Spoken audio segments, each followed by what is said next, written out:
On a peaceful Sunday afternoon in the quiet neighborhood of Oak Grove, where brick houses lined maple-shaded streets, Mrs. Rose Thompson walked her familiar route home from Greater Hope Baptist Church. At 68, she carried herself with the same dignity she'd shown during her 35 years of teaching third graders at Lincoln Elementary. Her floral dress swayed gently in the autumn breeze as she clutched her well-worn Bible, her mind still dwelling on Pastor Wilson's sermon about forgiveness. The serenity of the moment shattered when a police cruiser's tires screeched to a halt beside her.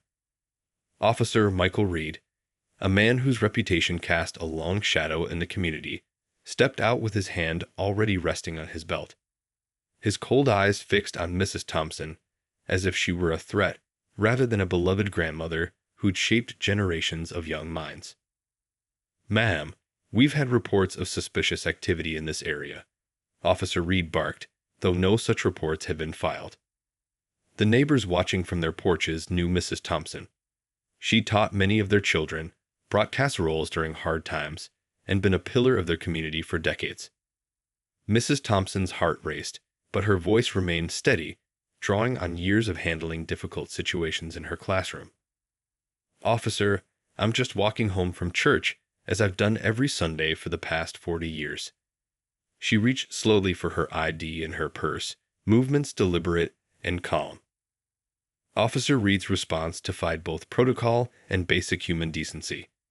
He roughly grabbed her arm, causing her Bible to fall and scatter the church bulletins she'd saved to share with homebound members of her congregation.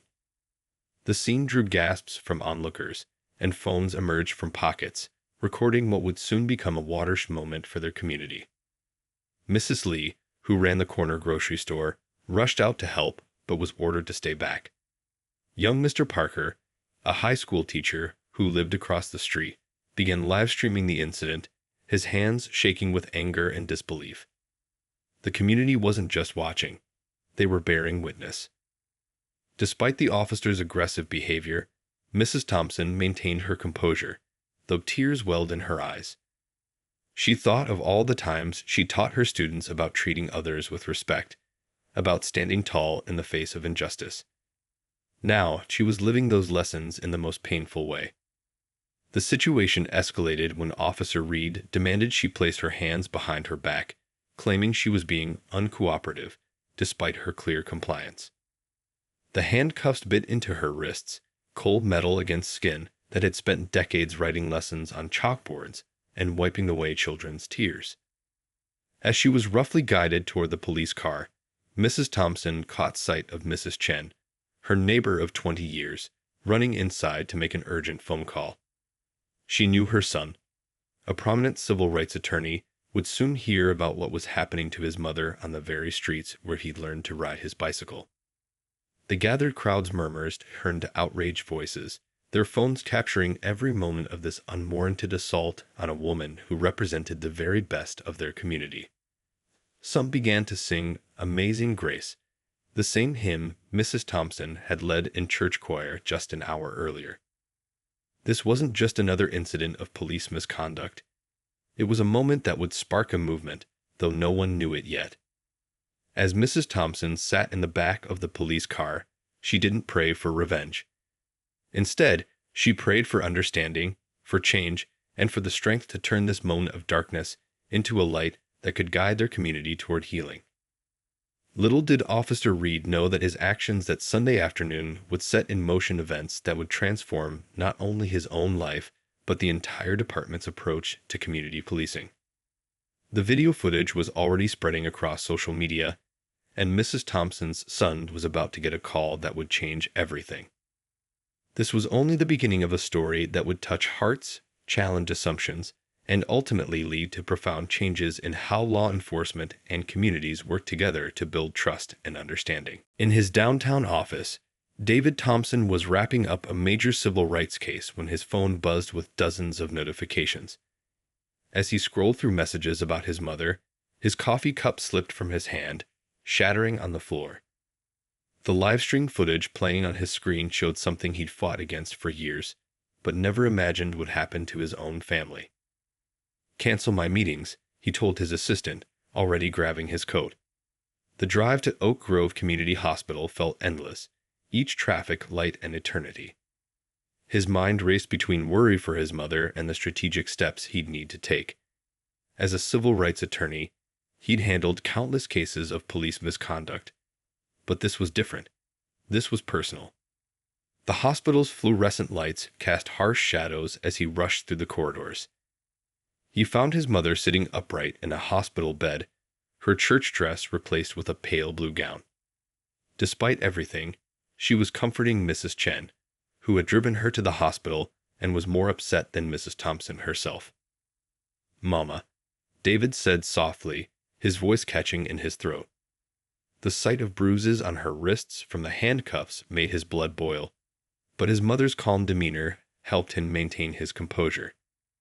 "I'm okay, baby," she assured him, patting the bed beside her. "The Lord works in mysterious ways. Maybe this happened for a reason." Her words, wise as always, made him pause. Throughout his career, she'd always encouraged him to look for opportunities to create change rather than seek revenge. The doctor arrived with x-rays showing a sprained wrist and minor bruising. As she explained the injuries, David's phone kept buzzing. The video had gone viral. News vans were already parked outside the hospital, and community leaders were calling for immediate action. Mrs. Chen showed them the footage she captured, clearer than the viral video. It showed every moment of the incident in painful detail, from Officer Reed's aggressive approach to the community's peaceful response. But it was the dignity his mother maintained throughout that struck David the hardest. A nurse came in with release papers, and David noticed her hands shaking slightly. "My son was one of your students, Mrs. Thompson," she said quietly. "Class of '98. He's a police officer now, and I raise him better than this." The moment highlighted just how deeply his mother had touched the community over her decades of teaching.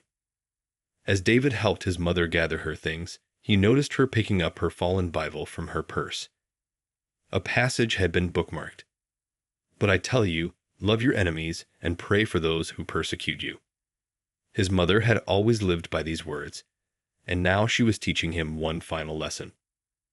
Looking at his mother's face, David made a decision that would surprise everyone. The expected response would be an immediate lawsuit, press conferences, and demands for Officer Reed's termination. But his mother's example pointed toward a different path, one that could create lasting change rather than momentary satisfaction. In the hospital parking lot, community members had gathered with candles and signs supporting Mrs. Thompson. Young and old, black and white, they represented the diverse neighborhood she'd helped build over decades. Their presence wasn't angry or violent. It was a peaceful show of support for a woman who had given so much to their community. As David helped his mother into the car, she squeezed his hand. "Whatever you're thinking," she said, reading his expression as only a mother could, "remember that change comes from understanding, not from anger." Those words would shape everything that followed. News helicopters circled overhead as they drove home, their spotlight beams cutting through the evening darkness. David knew that by morning, this story would be national news. But instead of following the usual script of outrage and demands, he was forming a plan that would transform not just one officer or one department, but an entire community's approach to justice and reconciliation. The incident had revealed the worst in one person, but was about to bring out the best in an entire community.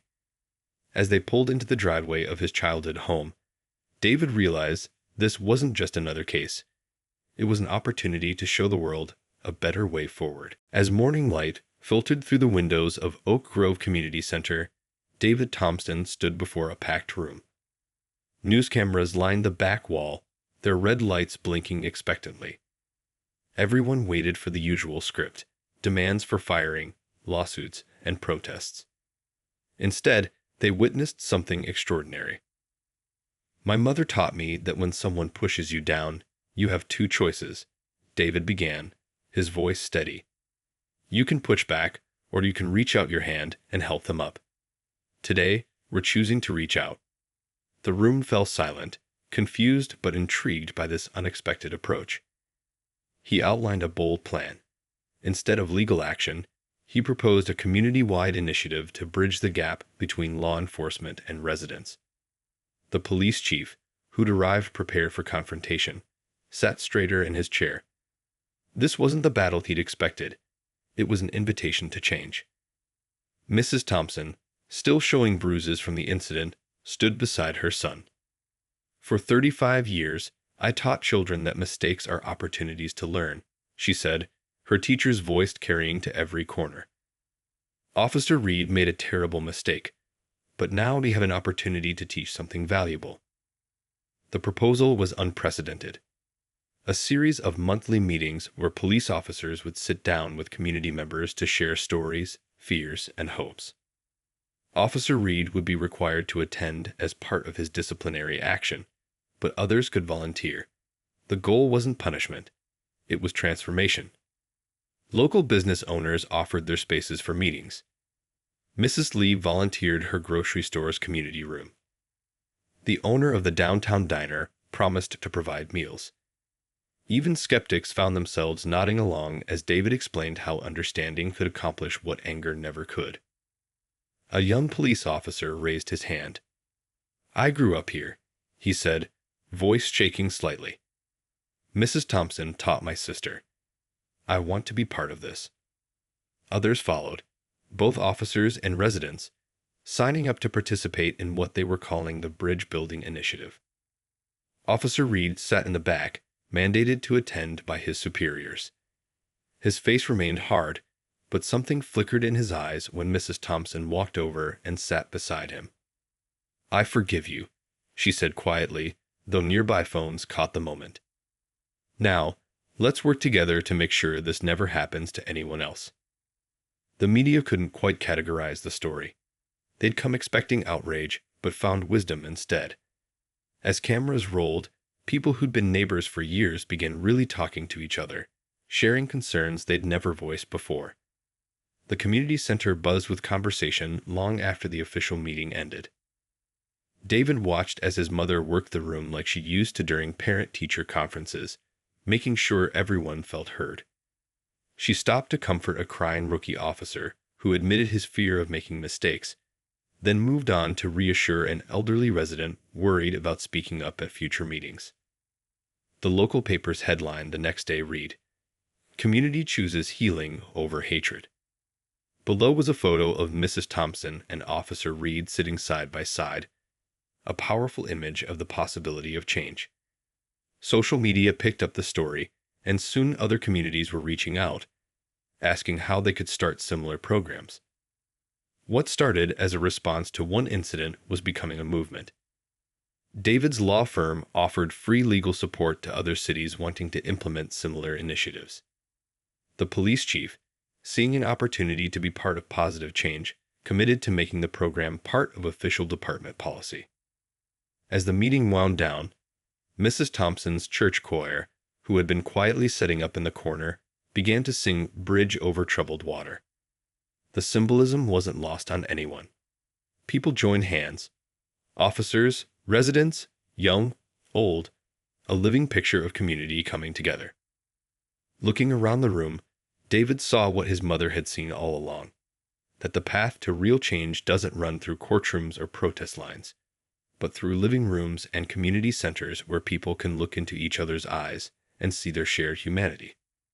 This wasn't the end of their journey, it was just the beginning. As people filed out of the community center, there was a sense that something extraordinary had started in their little corner of the world. They weren't just addressing one incident. They were building a new model for justice and reconciliation that could spread far beyond Oak Grove's borders. The first bridge building session filled Mrs. Lee's grocery store community room with an awkward energy. Police officers sat on one side, community members on the other, with a visible gap between them like a river nobody dared to cross. The smell of fresh coffee and Mrs. Lee's homemade cookies filled the air, attempting to ease the tension. Mrs. Thompson stood at the front, her presence as commanding as it had been in her classroom. "Today, we're not here as officers and civilians," she began, her voice warm but firm. "We're here as neighbors who've forgotten how to talk to each other. Let's fix that." The first activity seemed simple. Each person had to share a story about a time they felt afraid. Officer Reed sat stiffly in his chair, looking like he'd rather be anywhere else. But then an elderly gentleman, Mr. Wilson, started speaking about being pulled over late at night and feeling terrified despite having done nothing wrong. To everyone's surprise, a young officer raised his hand next. His voice trembled as he described his first week on the job, responding to a domestic violence call, not knowing if he'd walk into a gun. "I was so scared of making a mistake that could cost someone their life," he admitted. Heads nodded on both sides of the room. Mrs. Thompson watched as the invisible wall began to crack. Stories flowed more freely. A teenager talked about being followed in stores. An officer shared his fear when his partner was injured. A shop owner described calling the police during a robbery and waiting those endless minutes for help to arrive. Officer Reed remained silent until Mrs. Thompson gently called on him. The room grew still. He started speaking mechanically, as if reading from a report, but then something changed. His voice cracked as he described growing up in a rough neighborhood, losing friends to violence, and how fear had turned into anger he couldn't control. That day, he said, looking at Mrs. Thompson for the first time since the incident, "I wasn't seeing you. I was seeing every threat I'd ever faced. I was wrong." The words hung in the air, heavy with meaning. Mrs. Thompson reached across the space between them and patted his hand, a gesture so simple yet profound. The local diner had provided lunch. Individual tables were set up to encourage mixing. Slowly, people began to sit together, not as officers and residents, but as people sharing sandwiches and stories. Mrs. Lee moved between tables, refilling coffee cups and encouraging conversation with her gentle smile. A breakthrough came when they started discussing practical solutions. A young officer suggested having regular community walkthroughs where officers could meet residents informally. A grandmother proposed having officers visit schools not to give lectures, but to read stories to children. Each idea built on the last, creating a bridge of possibility. The police chief, who'd been quietly observing, stood up. "Starting next week," he announced, "we're implementing a new training program. But this time, we want community members to help design it." The room buzzed with excitement as people began offering suggestions. By the end of the session, phone numbers were being exchanged. An officer offered to help Mr. Wilson fix his broken fence.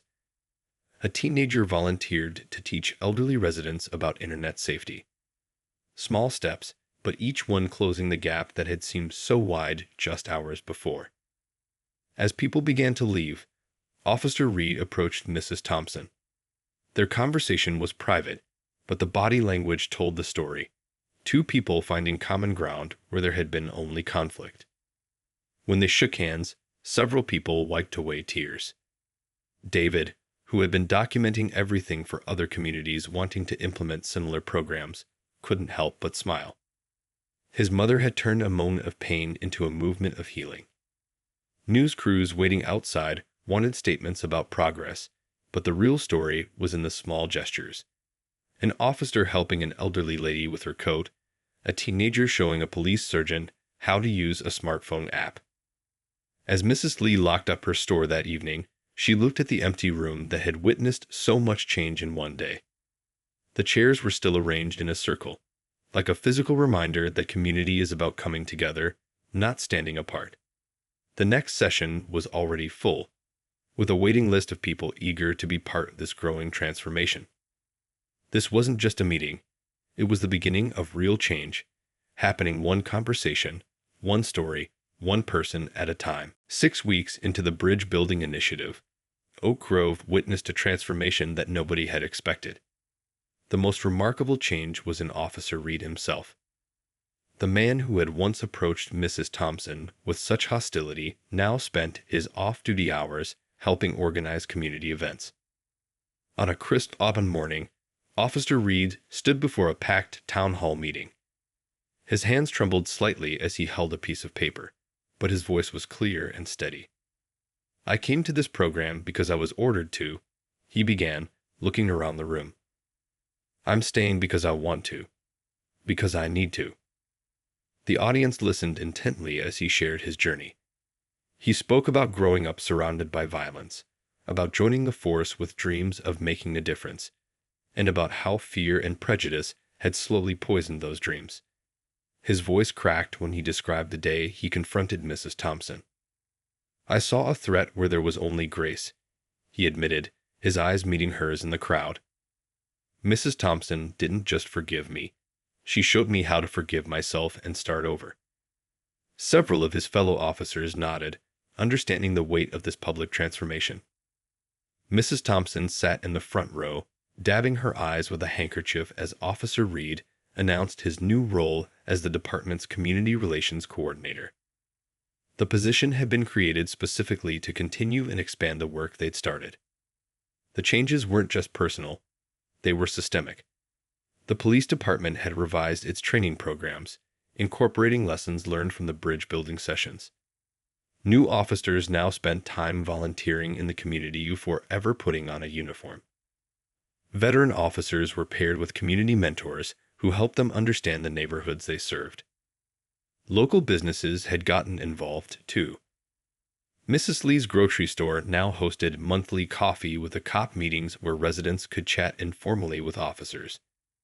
The downtown diner reserved a few tables each day for officers to have lunch with community members, free of charge. The transformation spread beyond Oak Grove. Police departments from neighboring cities sent observers to learn from their program. News outlets that had initially covered the story as a scandal now returned to report on its unexpected evolution into a model for community policing.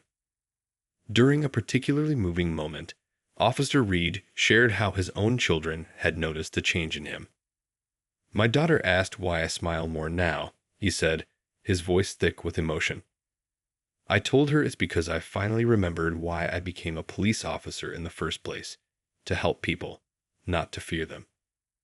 The statistics backed up the emotional impact. Complaints against officers had dropped significantly. More importantly, community members reported feeling safer and more willing to cooperate with law enforcement. Young people who had once avoided police now considered careers in law enforcement. Mrs. Thompson's influence was evident everywhere. Her teaching skills had proven invaluable in designing training programs that focused on empathy and understanding. Officers learned to see beyond their badges, and residents learned to see beyond their uniforms. At the end of the meeting, Officer Reed did something unprecedented. He removed his badge and placed it on the podium. "This badge means something different to me now," he declared. "It's not a shield to hide behind. It's a bridge to connect with the community I serve." The room erupted in applause, but the most powerful response came from a rookie officer in the back. "This is why I joined the force," she said, wiping tears. "This is the kind of officer I want to be."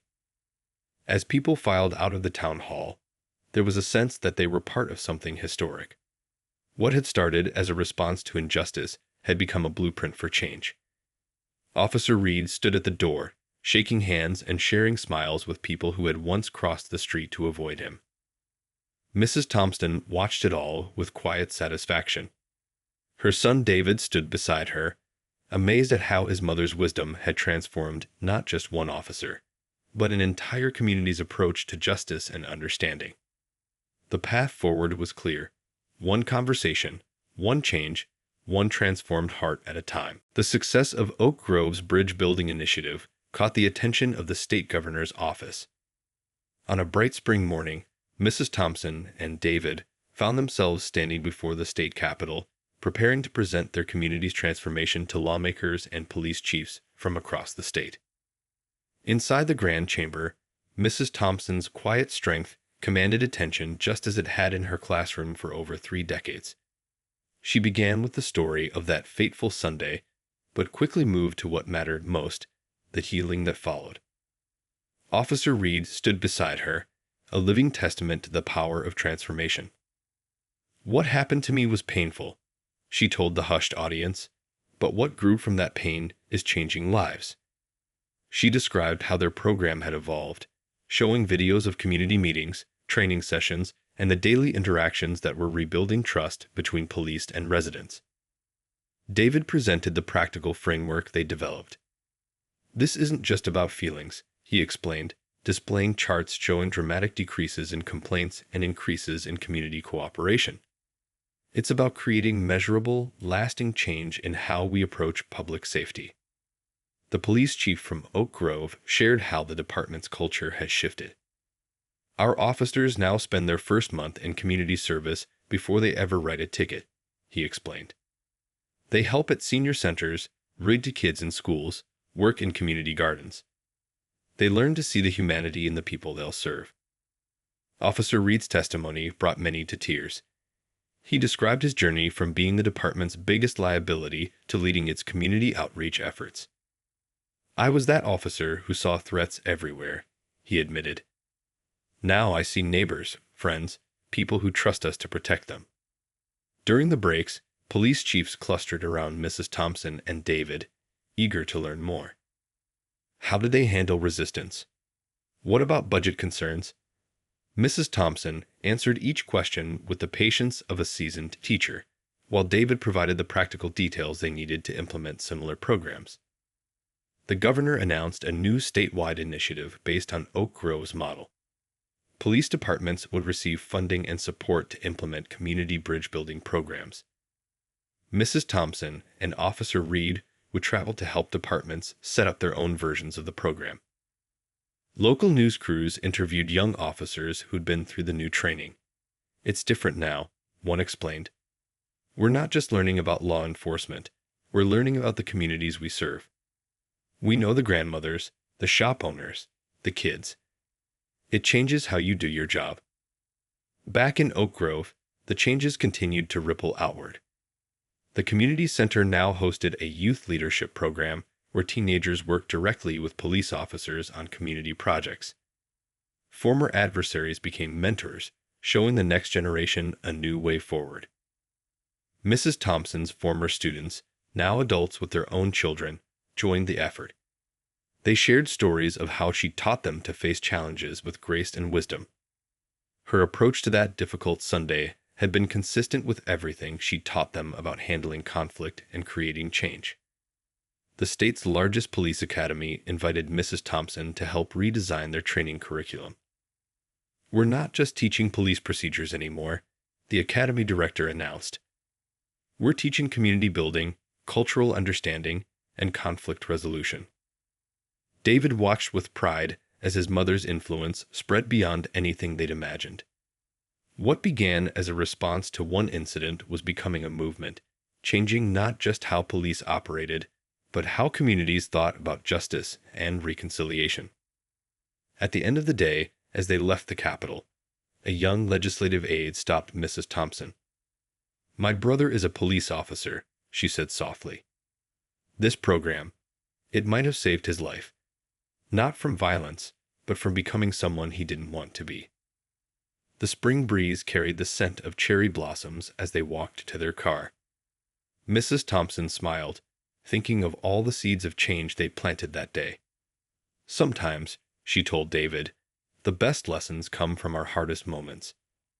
Her words, as always, carried the wisdom of someone who had chosen to turn pain into purpose. This wasn't just about police reform anymore. It was about showing the world that change is possible when people choose understanding over anger and healing over hatred. 1 year after the incident that sparked everything, Oak Grove gathered for a celebration in the town square. The same place where conflict had once divided them now united the community in ways nobody could have imagined. Colorful banners hung between lamp posts, and the aroma of Mrs. Lee's famous cookies wafted through the air. Mrs. Thompson stood on the makeshift stage, her eyes scanning the crowd. Children played freely around police officers who now knew them by name. Elderly residents chatted with young officers who helped them carry chairs. The invisible barriers that had once separated them had melted away like morning frost in sunshine.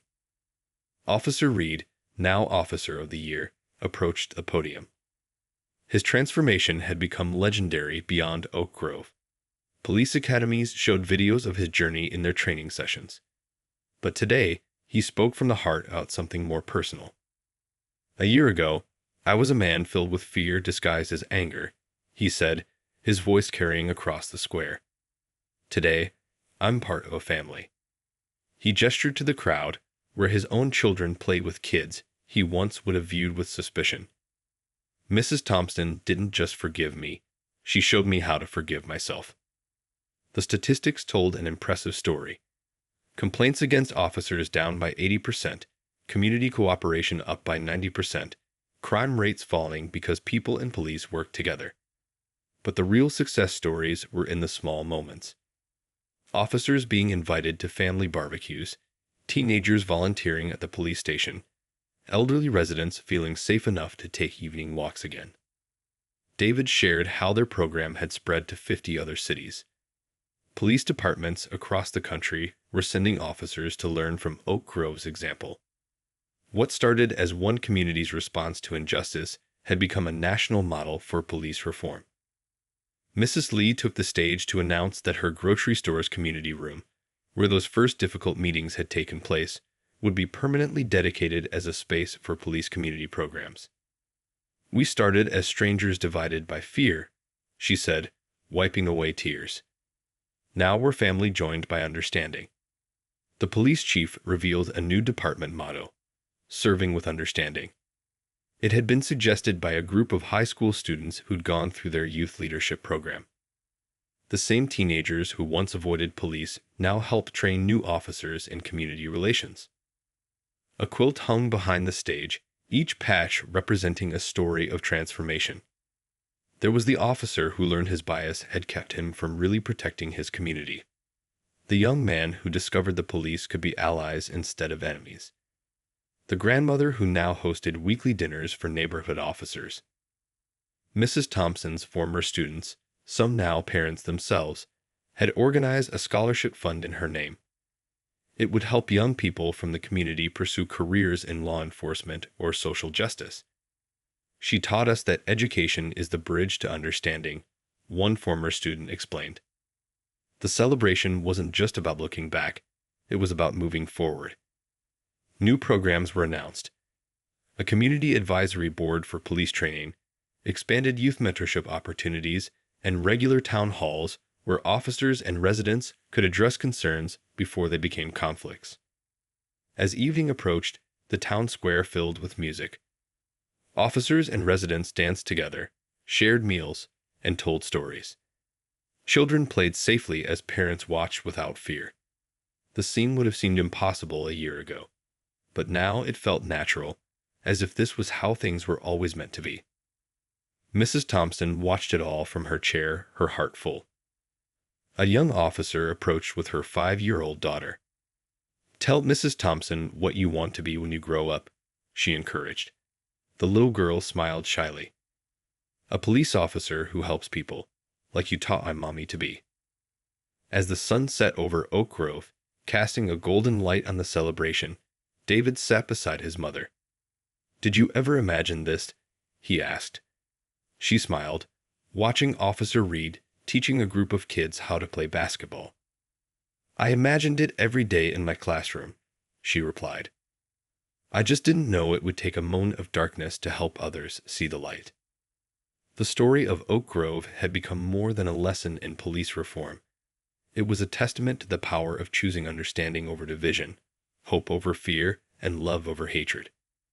As night fell and families headed home, the transformed community stood as proof that even the deepest wounds could heal when treated with wisdom, patience, and grace.